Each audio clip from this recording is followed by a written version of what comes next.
ఒక తాతయ్య తన జీవిత అనుభవంతో చెప్పిన ఆర్థిక కోణాన్ని పూర్తిగా మార్చేసే 10 పాఠాలని ఈరోజు మనం డీకోడ్ చేద్దాం. ఇవి కేవలం డబ్బు గురించి మాత్రమే కాదు సుమా, అసలు జీవితాన్ని ఎలా చూడాలో నేర్పే అద్భుతమైన పాఠాలు. ఒక్కసారి ఆలోచించండి, ఉదయం నిద్రలేచేసరికి బ్యాంక్ అకౌంట్లో 1 కోటి రూపాయలుంటే ఇక వాళ్ళు పూర్తిగా ధనవంతులైపోయినట్టేనా? ఏమాత్రం ఆలోచించకుండా అవును అనేస్తాం కదా. కానీ ఇక్కడే ఆ తాతయ్య ఒక ఆశ్చర్యకరమైన సమాధానం చెప్పారు. అదేంటంటే కాదు. ఎందుకంటే నిజమైన ధనవంతుడు అంటే కేవలం డబ్బున్నవాడు కాదు, ఆ డబ్బుతో తన కోసం ఎలా పని చేయించుకోవాలో తెలిసినవాడు. ఈ ఒక్క ఆలోచన చాలు డబ్బు పట్ల మనకున్న థింకింగ్ ప్రాసెస్ని మొత్తం మార్చేయడానికి. ఇక మొదటి విభాగానికి వస్తే అసలు నిజమైన సంపద అంటే ఏంటి, దాన్ని ఎలా పునర్నిర్వచించాలో చూద్దాం. ఇక్కడ మొదటి పాఠం మనల్ని చాలా బలమైన ప్రశ్న అడుగుతోంది. ఒకవేళ రేపటి నుంచి పనులన్నీ ఆపేస్తే మన దగ్గరున్న డబ్బు మనల్ని ఎన్ని రోజులు బతికిస్తుంది? కొంచెం భయంగానే ఉంది కదూ. చాలామంది కేవలం ఆ నెల జీతం కోసమో లేదా రోజువారీ కూలి కోసమో పనిచేస్తుంటారు. కానీ ఇక్కడ మనం తెలుసుకోవాల్సిన అసలు సీక్రెట్ ఏంటంటే, మనం పని చెయ్యకపోయినా సరే మనకు డబ్బులు తెచ్చిపెట్టే ఆదాయ మార్గాలను నిర్మించుకోవడం. అంటే మన కష్టంతో పాటు మన డబ్బును కూడా పనిలో పెట్టాలన్నమాట. మరి అలా జరగాలంటే అసలు ఆస్తి అంటే ఏంటో కొత్తగా అర్థం చేసుకోవాలి. ఇల్లు కొన్నా, బంగారం కొన్నా అదే మన ఆస్తి అని ఫిక్స్ అయిపోతాం.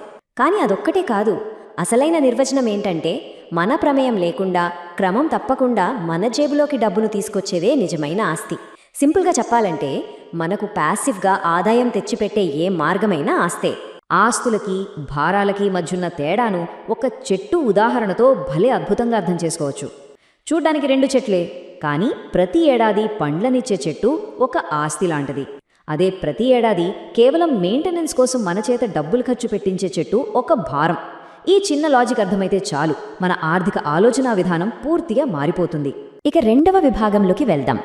అదే మన దగ్గరున్న డబ్బు ప్రవాహాన్ని అంటే మనీ ఫ్లోని ఎలా నిర్వహించాలన్నది. ఇక్కడ ఒక సూపర్ బకెట్ ఎగ్జాంపుల్ ఉంది.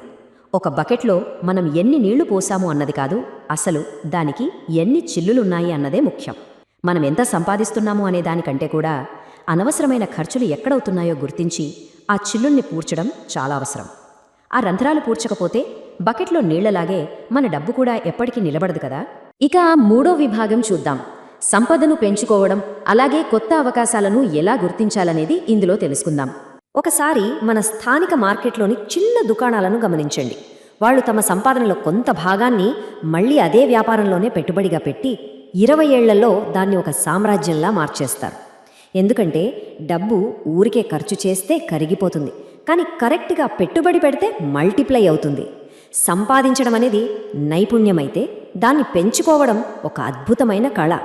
5వ పాఠం మనకు ఇంకో గొప్ప సత్యాన్ని చెప్తుంది. నిజమైన ఆదాయం ఎప్పుడూ పండుగల మీద ఆధారపడి ఉండదు, ప్రజల రోజువారీ అవసరాల మీద ఆధారపడి ఉంటుంది.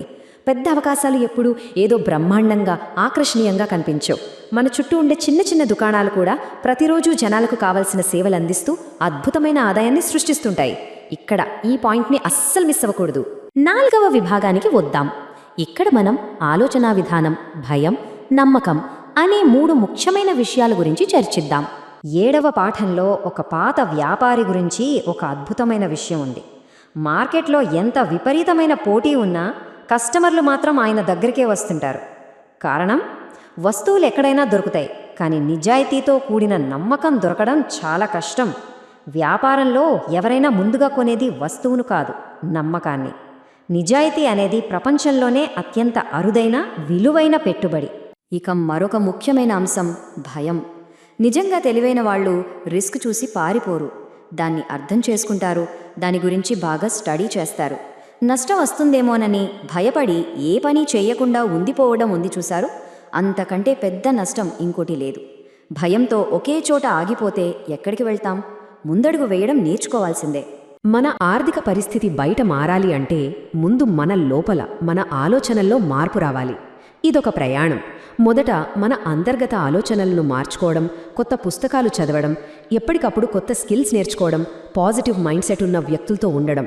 ఇలాంటి అంతర్గత మార్పులు జరిగినప్పుడే కదా బయట మన బ్యాంక్ బ్యాలెన్స్ కూడా మారడం మొదలవుతుంది. సంపద అనేది ఎప్పుడూ ముందు మన మైండ్లోనే క్రియేట్ అవుతుంది. ఇక ఈ విశ్లేషణలో చివరి విభాగానికి వచ్చేసాం. నిజమైన స్వేచ్ఛ అంటే ఏంటి, అలాగే మనం తెలుసుకున్న దాన్ని ఆచరణలో ఎలా పెట్టాలి. ఇక్కడ అసలైన ట్విస్ట్ ఏంటంటే 9వ పాఠం మన టార్గెట్నే మార్చేస్తుంది.